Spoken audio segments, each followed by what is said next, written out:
Сьогодні поговоримо про відносно нове явище, про існування якого ще донедавна ніхто, певно, навіть і не підозрював. Це явище – дезадаптивна мрійливість. Мрійливість, яка водночас допомагає людині і заважає їй жити.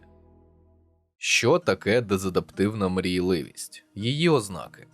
Перед тим, як дещо старші глядачі подумають «Ось ці зумери знову щось придумали, шукають собі проблем на одне місце, не живеться їм спокійно», скажу, що проблема нав'язливих мрій дійсно відносно молода і характерна переважно для молоді. Але це не значить, що її хтось спеціально вигадав, аби потім жалітися. Хоча з чим напевно погоджуся, так це з тим, що саме сучасне життя посприяло поширенню цього феномена. Почнемо дещо здалеку. Уява – це психічний процес створення нових образів на основі нашого попереднього досвіду. Уява з'являється у нас ще коли ми перебуваємо у дуже ранньому віці, у 2-3 роки. Часто про деяких дітей кажуть, що вони мають багату фантазію, особливо про тих, хто полюбляє видавати вигадане за реальне. Та уява, незважаючи на подібні ситуації, дуже важлива для особистості, оскільки допомагає не тільки з творчістю, а й з більш буденними завданнями.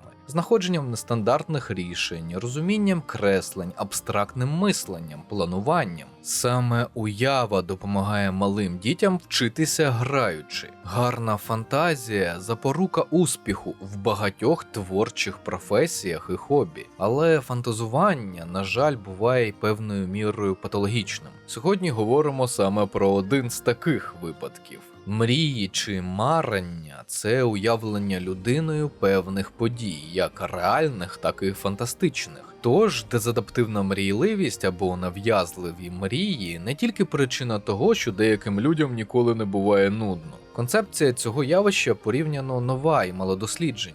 Її розробив ізраїльський психолог-вчений Елі Сомер. Термін виник у 2002 році. Простими словами, це залежність від фантазування, мріяння. Коли людині просто необхідно мріяти, часто кожен день протягом довгого часу. Притому ця мрійливість погіршує якість життя. Людина, що перебуває у своєму власному світі мрій, не може фокусуватися не тільки, наприклад, на своїй роботі, а й іноді на тому, що приносить їй задоволення. Хобі, друзі, сім'я, Genshin Impact. Одразу кажу, що це не психіатричний діагноз, принаймні поки що. Хоча, ймовірно, дезадаптивна мрійливість ніколи й не стане діагнозом. Однак це в будь-якому разі психологічна проблема, патологія, тобто відхилення від норми, яке на певному етапі може заважати людині і часто заважає проживати своє реальне життя. А як відомо, якщо щось спричиняє для людини дискомфорт, заважає жити повноцінним життям, викликає стрес та інші негативні почуття, то з цим необхідно щось робити, хоча б мінімізувати. Безумовно, цей феномен пов'язаний з ескапізмом.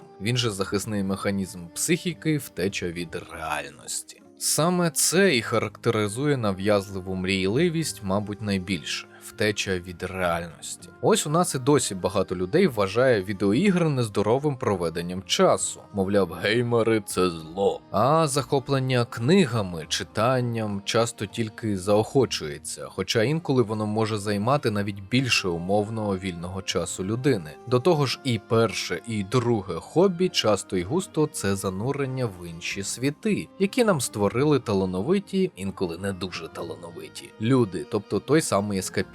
Так, без сумніву, можна дискутувати про корисність цих активностей. Але якщо ви дорослий і ваша ціль не дізнатися щось нове у книгах або покращити свої аналітичні здібності, чи подивитись на чудеса сучасної графіки у відеоіграх, а просто відпочити, ці заняття однозначні. Звісно, підкреслюю, це стосується цих занять лише як виду проведення вільного часу, а не як розвиваючих. Інша форма ескапізму – це мріяння або марення. як про реальне, так і про щось нереальне, те, чого неможливо досягти. Загалом мрії насправді можуть допомогти людині у багатьох аспектах. Наприклад, допомогти поставити ціль, визначитися з пріоритетами, зрозуміти, чого ти дійсно хочеш, допомогти створити щось унікальне, можливо, не побоюсь цього слова, створити шедевр або якийсь винахід. Але це за умови, що індивідуум не витрачає на мрії занадто багато часу і дуже важливо, щось робить, аби втілити свої мрії в життя. Якщо ж ні, людина не прагне нічого з переліку вище, значить мрії забезпечують їй гарний настрій, покращують його, дають надію на майбутнє. І це теж непогано і нормально. Дуже багато людей мріють про щось якийсь недовгий час, коли не сплять чи просто мають вільний час. Але сьогодні говоримо саме про ті випадки, коли зосередження на своєму внутрішньому, а не на зовнішньому світі стає проблемою. Дезадаптивна мрійливість називається саме так, тому що заважає людині у її звичному житті. Це психічний стан, коли людина настільки залучена у власні фантазії, що це заміняє їй реальні інтеракції і стосунки. Це не просто помріяти про те, як завтра вип'єш кави, чи як придбаєш мотоцикл, про який мріяв багато років. На цю штуку людина витрачає левову частку свого часу. Притому говоримо не про вільний час, а взагалі. Оскільки це явище порівняно нове, немає однієї теорії його походження. Навіть є дискусії щодо того, чи це окреме явище, чи розлад, чи один із симптомів інших психічних розладів. Дещо пізніше обговоримо ці теорії. Але спочатку ознаки дезадаптивної мрійливості. Нав'язливе бажання помріяти, яке важко побороти. Компульсивні, яскраві фантазії з сюжетами, персонажами, як вигаданими, так і реальними. Фантастичними на кшталт драконів і тими, що існують в нашому світі. Емоційне залучення в ці фантазії. Вони настільки яскраві, що людина може плакати, злитися чи сміятися, яке проявляється, наприклад, у зміні виразу обличчя, говорінням, шепотом. Через це все гарантовані проблеми з увагою. Також можливі проблеми зі сном, якщо марення відбувається ввечері чи перед сном. Стан можуть провокувати тригери. Переважно це музика. Також повторювані рухи, як от ходіння кімнатою, хитання. Довжина таких марень різна,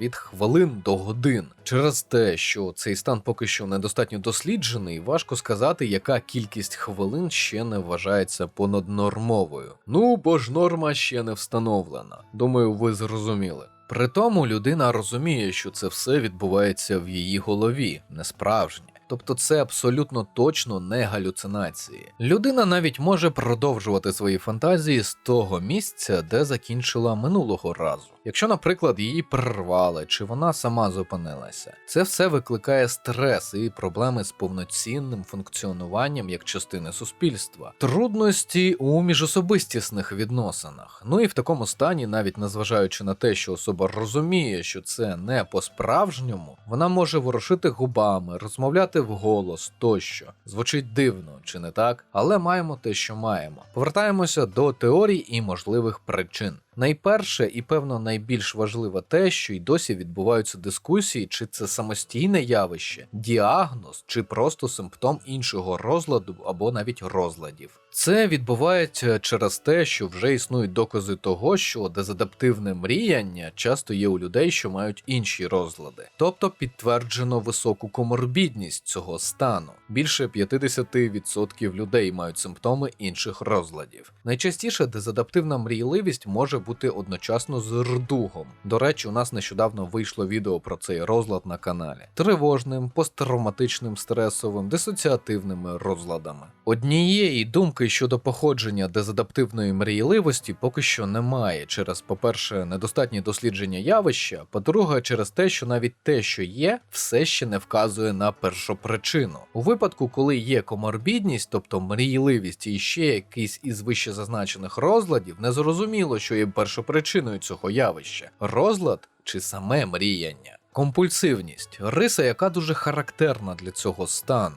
До речі, нещодавно компульсія, тобто наполегливе повторюване виконання певних дій, коли людина буквально відчуває, що їй просто необхідно виконати, була запропонована як основна психопатологічна риса різноманітних розладів, пов'язаних із залежностями. Люди, що дезадаптивно мріють, по суті, також мають певну компульсивність, тому що відчувають необхідність у тому, щоб знову і знову повертатися у свій вигаданий світ або світи. Мрійливість як засіб ескапізму. Бувають такі ситуації, коли перебування в реальному світі для людини стає практично нестерпним. Тоді, якщо немає інших варіантів, людина, а часто дитина, обирає створення власного світу, у якому почуває себе більш комфортно і який компенсує нестачу емоційних або психологічних потреб. Нейронаука пояснює, що за дезадаптивне мріяння, так само як і за блукання розуму, коли особа думає ні про що і про все одночасно, відповідає так звана мережа пасивної роботи мозку. Тобто ділянки головного мозку, які активні в той період, коли людина байдужа до стимулів навколишнього світу, тобто вона зосереджена на внутрішньому. Це так само може пояснити зв'язок між розладом уваги і гіперактивністю та дезадаптивним дейдрімінгом.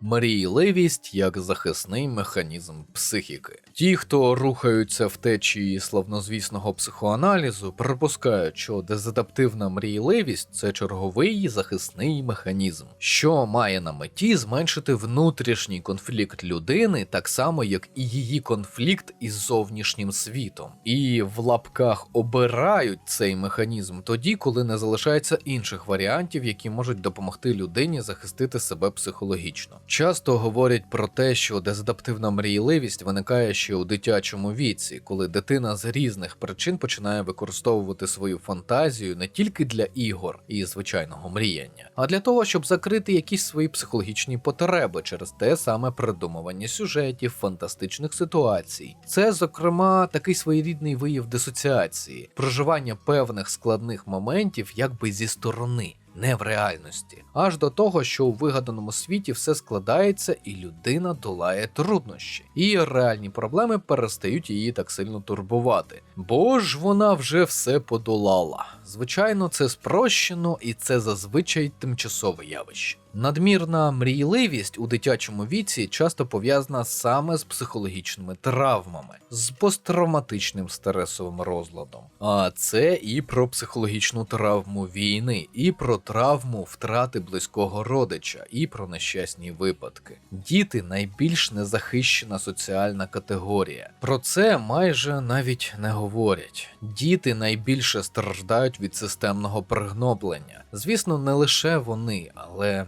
Прошу всіх, хто працював у сфері педіатрії, дитячої психології, дитячої психіатрії і соціальних структурах типу ювеналки, підтвердити у коментарях мої наступні тези. По суті, дитина безправна і прив'язана до батьків до 14 років, це мінімум. Вона не може просто піти, не має житлової і фінансової свободи. Вона не може працювати для себе і на себе. Вона самостійно не може вибирати навчальний заклад і ще багато інших тільки правових обмежень. І якщо їй не пощастило з батьками, а ви знаєте, так буває, то додайте до цього насильство в сім'ї, сексуальне насилля, психологічне, примушування до праці, системне гноблення. І на це сама дитина до певного віку ніяк не може вплинути, бо іноді навіть не знає, що таке та сама горизвісна норма. Що нормально, а що знаходиться у нашому кримінальному кодексі. І навіть якщо ви працювали у сфері соціального захисту лише півроку, ви можете підтвердити, що одна з найбільших проблем соціального характеру – це кейси дітей, які вимушені терпіти і жити з такими батьками.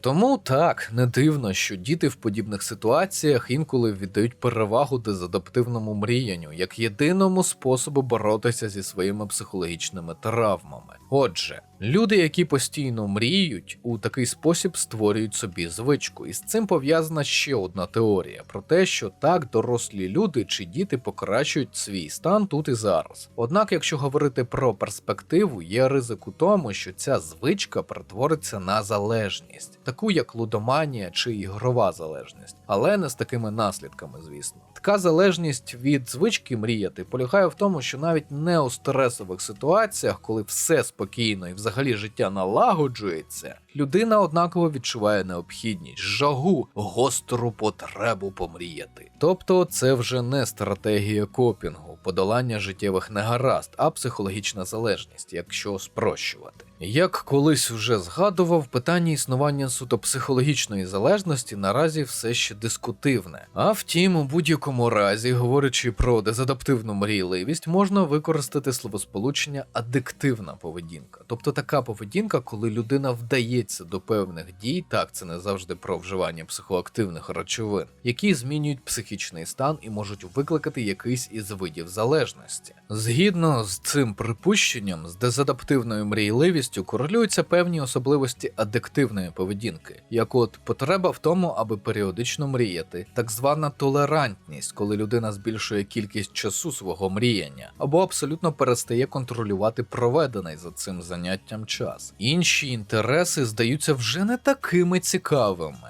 Людина продовжує мріяти, навіть якщо усвідомлює, що це певною мірою шкодить її роботі, навчанню чи відносинам з іншими людьми. Але, звісно, як такого синдрому відміни, як у випадку психоактивних речовин, немає, тому це все тільки одне з припущень. Оскільки мрії людей різні, так, це навіть не завжди якісь фантастичні всесвіти з магами і відьмаками, люди закривають ними свої різні потреби, тобто нав'язливі мрії як одна зі стратегій копінгу. Іншими словами, подолання негативних емоцій і стресу – емоційна регуляція. Проблема лише в тому, щоб копінг не переріс у вище зазначену поведінку. До речі, якщо згадали про фантастичні світи з драконами і принцесами, потрібно зазначити, що існують інші типи мрій. Часто це звичайне життя, або якісь незвичайні чи навіть надзвичайні ситуації, у яких мрійник чи мрійниця демонструє свої певні чесноти, реальні чи так само вигадані, хоробрість, силу, розум. Зазвичай мріють про те, чого не вистачає. Наприклад, людина без романтичних стосунків буде мріяти про них, притому в мріях можуть бути як вигадані, так і реальні персонажі. Буде мріяти про якусь подію, поки вона дійсно не відбудеться, потім перемикатися на щось інше. Часто мрії пов'язані зі знаменитостями, кумирами, особливо мрії дуже молодих людей. У когось із вас може виникнути питання, чому цей розлад з'явився саме зараз? Бо ж раніше такого не було. Так, правда, нібито не було. Не було достатньої кількості осіб, щоб обговорювати, досліджувати на суто індивідуальну проблему цієї конкретної людини, а саме як стан чи розлад. Його таку відносно масову появу у великої кількості людей, зокрема, пов'язують із нашими улюбленими сучасними технологіями, які, зокрема, дозволяють людям дізнаватись про так звані дивацтва одне одного. Цю проблему самодіагностують переважно більш молоді люди. І про поширеність саме серед молоді свідчать деякі дані. А втім, ми все ще не знаємо, наскільки це точно, бо як часто це буває з новими феноменами, не вистачає ні досліджень, зокрема серед людей старшого віку, ані навіть точних критеріїв самого явища. Так, наприклад, деякі люди мають нав'язливі ідеї, про які вони постійно думають, відволікаючись, подібно до людей з нав'язливими мріями. Однак це не тотожно дезадаптивній мрійливості. Окрім того, очевидно, що важко в такому зізнаватися. Мовляв, у мене наче все нормально, але іноді я проводжу своє дозвілля годинами, перебуваючи в іншому світі. Так само більше людей отримало змогу умовно побути на самоті з собою. Також могли вплинути культурні чинники, популярність різних фантастичних і фентезі всесвітів, супергероїки. Ну, і як це не дивно звучить, але багато людей кажуть про те, що їхні симптоми надмірної мрійливості загострилися у період пандемії. Тобто, закриті офіси, збільшення часу в онлайні, неможливість бачитися з такою ж кількістю людей, як завжди, лише посприяли мрійливості. Що, в принципі, логічно. Що на практиці? Одразу зазначу два моменти. Перший. Моя практика цивільної психології обмежується періодом ще до повномасштабного вторгнення, тому не можу провести паралелі між повномасштабним вторгненням і явищем, яке ми сьогодні розглядаємо. Другий момент. Абсолютна більшість випадків дезадаптивної мрійливості характерна для дітей і підлітків. А дитяча психологія не моя спеціалізація. Пам'ятайте про це, поки ми будемо розглядати індивідуальні кейси. Отже, кейс перший. Дитяча беззахисність. У період моєї співпраці з соціальними службами і їх працівниками було безліч прикладів, коли дитина через складні життєві обставини може уникати реальності, віддаючи перевагу ескапізму. Книги, відеоігри, гральні автомати, азарт є своєрідним ескапізмом, вживання легальних і нелегальних психоактивних речовин тощо. Переважна більшість випадків через проблеми в сім'ї, рідко в школі. Такі сім'ї колись ще називали неблагополучні, зараз сім'ї СЖО, складні життєві обставини. Відсутність грошей, а як наслідок задовільного побуту, залежності батька-матері чи обох одночасно, системне домашнє насильство, скандали тощо. Може бути як один пункт, так і декілька одразу. Дитиною з подібної сім'ї був Вадим. Ім'я, звісно, змінене. Вадим був старшою дитиною у сім'ї, поміж 4 дітей. І на той момент, коли на сім'ю звернули увагу соціальні служби, йому було 11 років. На жаль, він народився у сім'ї соціальних паразитів. І тут наголошую, це не ярлик, а фактична ситуація. І мати, і батько – хронічні алкоголіки, які народжували дітей, щоб отримувати дитячі виплати. Офіційно ніде не працювали, окрім якихось нечастих шабашів, коли закінчувались дитячі гроші. Діти одягались за принципом аби що. Конкретно Вадима перший раз побачив у піджаку, який напевно носив ще його покійний дід, на 5 розмірів більше. Те саме зі штанами і взуттям. Харчування було кепське, тому діти були дуже худі та бліді. Їхні батьки часто запрошували таких самих індивідів на застілля у невелику квартиру. Іноді запрошені були буквально бомжами.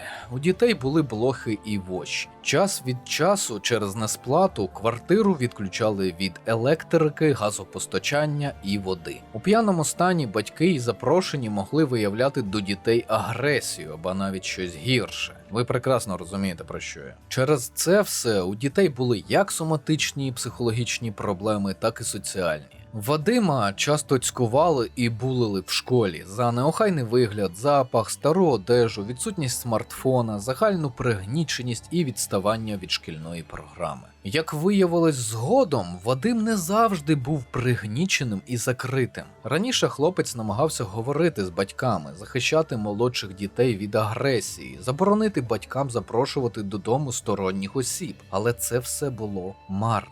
Сварки, побиття, скандали – це саме те, про що говорив у більш теоретичній частині. Діти – найбільш незахищена категорія населення, щоб там собі не думали інші меншини. І про це не слід забувати. Незважаючи на, здавалося, безвихідну ситуацію, хлопчик таки знайшов оптимальний вихід, як йому здалося. Насправді, один з небагатьох способів збереження залишків психічного ресурсу в подібних ситуаціях – дезадаптивний дейдрімінг. Мрійливість стала його найбільш застосованою звичкою уникання гострого стресу. Це було помітно навіть візуально на психологічній сесії. Коли багато часу зір дитини був розфокусований, питання доводилось повторювати декілька разів. Були ритмічні сіпання ногою для введення себе у стан мрійливості. Схожа поведінка була в школі, вдома, іноді навіть на вулиці. Виявилось, Вадим часто уявляв себе в іншому світі, де у нього нормальні батьки, його брати і сестри захищені, немає певних людей, гостей, про яких уже казав. Часто в таких фантазіях у альтернативному світі не було алкоголю,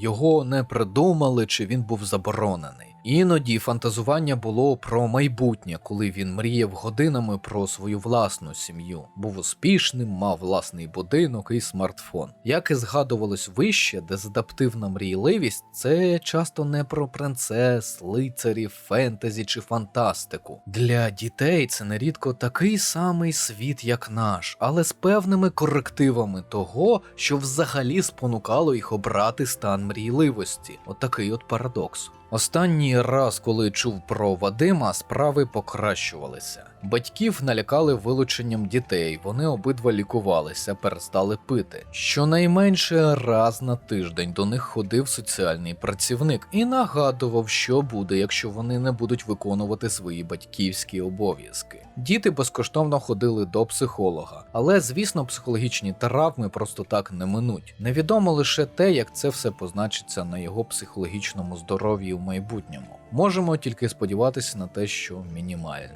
До речі, ремарка. Можливо, колись буде відео про анонімних алкоголіків і загалом систему реабілітації алкозалежних. Там є про що поговорити, і на свій подив дізнався, що багато хто не знає, що анонімні алкоголіки тісно пов'язані з християнськими принципами. Це так, невеликий спойлер для зацікавлення. Кейс другий. Про вже дорослу людину, а таких випадків не так вже й багато, порівняно з дітьми. Назвемо його «Я все зробив сам». Одного разу до мене у кабінет заглянула доволі приємна у спілкуванні інтелігентна бабуся. Як виявилось, в неї був чоловік і син.